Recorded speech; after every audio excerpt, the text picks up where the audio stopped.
سورہ مزمل کے ضمن میں بعض اہل علم یہ فرماتے ہیں کہ انسان کی رات کی عبادات کا اور اس کے علم کا آپس میں بہت ہی گہرا ربط ہے۔ اس کی بہترین مثال نبی علیہ السلام کی زندگی ہے کہ آپ علیہ السلام کو یہ ٹارگٹ دیا جا رہا ہے کہ آپ نے کل انسانیت تک اللہ تعالیٰ کا علم یعنی کہ قرآن پہنچانا ہے۔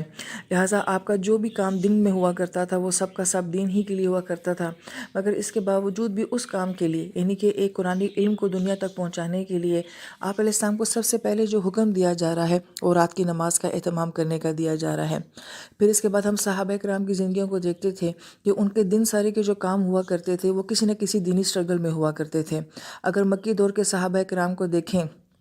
جو مشکلات وہ لوگ دیکھا کرتے تھے اور جو سختیاں وہ لوگ برداشت کیا کرتے تھے، ظاہری بات ہے وہ ایک دین کا ہی حصہ ہوا کرتی تھیں۔ اور اگر مدنی صحابہ کرام کو دیکھتے ہیں تو پھر اس دور میں تو جنگیں لڑی گئی ہیں، جہاد کیا گیا ہے، اور پھر سب سے بڑی بات یہ کہ صحابہ کرام دن میں نبی علیہ السلام کی صحبت میں لازمی بیٹھا کرتے تھے۔ کوئی نہ کوئی ان کا وقت ایسا لازم ہوا کرتا تھا جس میں ان کی نشست نبی علیہ السلام کے ساتھ لازمی ہوا کرتی تھی،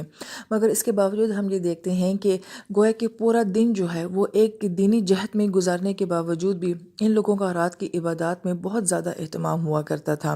اور پھر صحابہ کرام کے بعد ہم جب اپنے اسلاف کی زندگیوں کو دیکھتے ہیں تو ہمیں اپنے ہر بڑے بزرگ کے پیچھے جو ہے وہ رات کی عبادات کا بہت زیادہ اہتمام نظر آتا ہے۔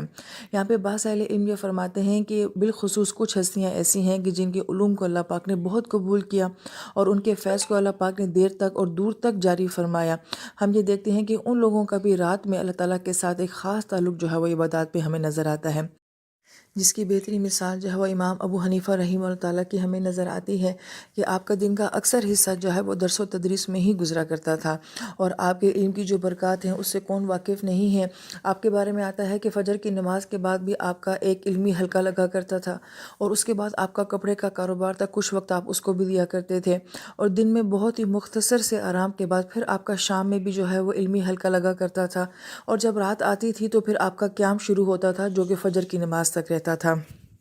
اور وہ اہتمام اس قدر خاص تھا اور اس قدر استقامت کے ساتھ تھا کہ آپ کے بارے میں یہ مشہور ہو گیا تھا کہ لوگ آپ کو کیل کہتے تھے۔ جیسے کہ کیل کو زمین کے اندر گاڑ دیا جاتا ہے تو وہ گڑ جاتی ہے، تو آپ اس قدر استقامت کے ساتھ قیام فرماتے تھے کہ لوگ آپ کو کیل کہا کرتے تھے۔ بلکہ آپ کے بارے میں ایک مشہور واقعہ یہ ہے کہ جب آپ کا وصال ہوتا ہے تو آپ کے پڑوس میں ایک بچہ جو ہے وہ اپنے والد سے یہ بات کہتا ہے کہ ساتھ والے گھر کی چھت کے اوپر ایک ستون نظر آتا تھا، وہ اب ستون وہاں پہ نظر نہیں آتا۔ تو وہ والد کہتے ہیں کہ وہ ستون نہیں تھا بلکہ وہ امام اعظم رحمہ اللہ تعالیٰ تھے جو رات ساری قیام کیا کرتے تھے۔ گویا کہ ایک انسان کس قدر استقامت کے ساتھ مستقل طور پہ قیام کرتے ہیں کہ لوگ اس کو ستون سمجھنا شروع ہو گئے تھے۔ یہاں پہ بعض اہل علم یہ فرماتے ہیں کہ وہ لوگ جو اپنے آپ کو یہ کہہ کے تسلی دے دیتے ہیں کہ ہم دن سارا بھی علمی کام ہی کرتے ہیں،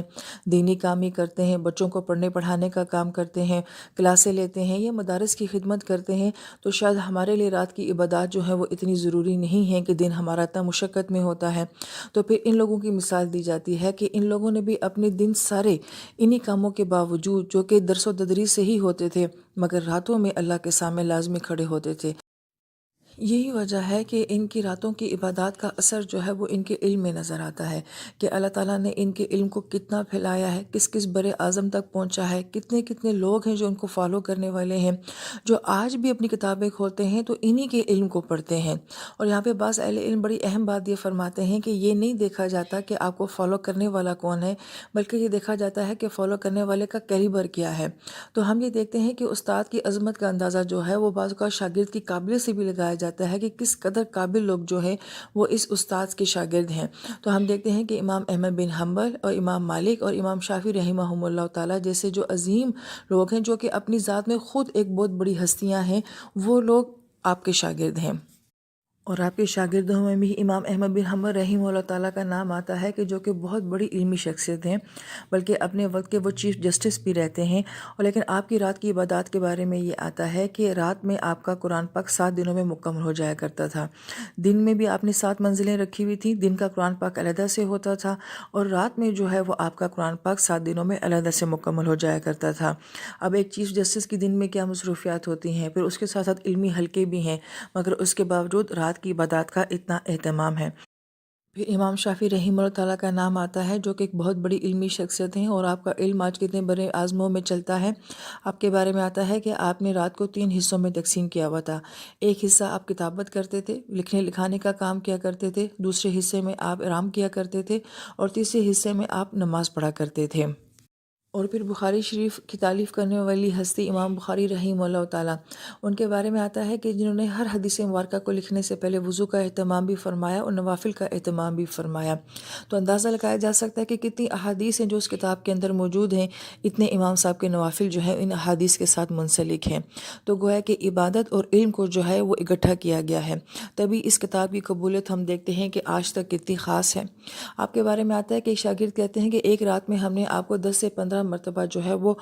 بیدار ہوتے ہوئے دیکھا۔ تو پوچھنے پر آپ نے بتایا کہ جب میں لیٹتا ہوں تو کسی نہ کسی حدیث مبارکہ کا مجھے خیال آ جاتا ہے، پھر میں کتاب میں اٹھ کے نشاندہی کرتا ہوں، پھر لیٹ جاتا ہوں، پھر جب میں لیٹتا ہوں غور و فکر کرتا ہوں، کسی حدیث مبارکہ کا خیال آتا ہے، پھر میں کتاب کھول کے اس کی نشاندہی کرتا ہوں۔ تو جن کی پوری پوری راتیں جو ہیں وہ احادیث مبارکہ پہ غور کرنے پہ گزر جاتی تھیں،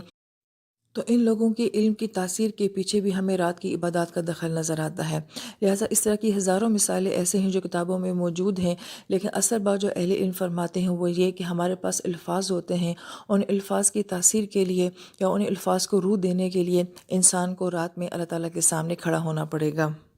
یہی وجہ ہے کہ عبداللہ بن عباس رضی اللہ عنہ فرمایا کرتے تھے کہ پہلے تم راتوں میں اللہ تعالیٰ سے لینے والے بنو، اور پھر دن میں مخلوق میں تقسیم کرنے والے بن جاؤ۔ تو جو انسان رات میں اللہ تعالیٰ سے نہیں لیتا، وہ دن میں مخلوق میں صحیح تقسیم نہیں کر سکتا ہے۔ ہمارے استاد فرمایا کرتے تھے کہ اگر تم رات کی عبادات کے بغیر لوگوں میں علم تقسیم کرنے کی کوشش کرو گے تو وہ آواز ہوگی، الفاظ ہوں گے، مگر ان کے اندر گہرائی نہیں ہوگی، اور اگر تم رات کی عبادات کے ساتھ مخلوق میں علم تقسیم کرو گے تو اس میں حلاوت اور مٹھاس ہوگی۔ اور بعض اہل علم یہ فرماتے ہیں کہ یہ معاملہ صرف قرآن و حدیث کے ساتھ ہی نہیں ہے، بلکہ جو بھی علم مخلوق میں تقسیم کیا جا رہا ہے، اگر اس کو رات کی عبادات کے ساتھ تقسیم کیا جائے، چاہے وہ دنیا کا فن، ہنر اور کوئی معاملہ ہی کیوں نہ ہو، اللہ تعالیٰ اس میں برکت ڈال دیتے ہیں۔ تو اللہ تعالیٰ سے دعا ہے کہ اللہ تعالیٰ ہمیں اپنے علم حلاوت کے لیے، اس کی تاثیر کے لیے رات کی عبادات کا تعلق نصیب فرما دے۔ آمین یا رب العالمین۔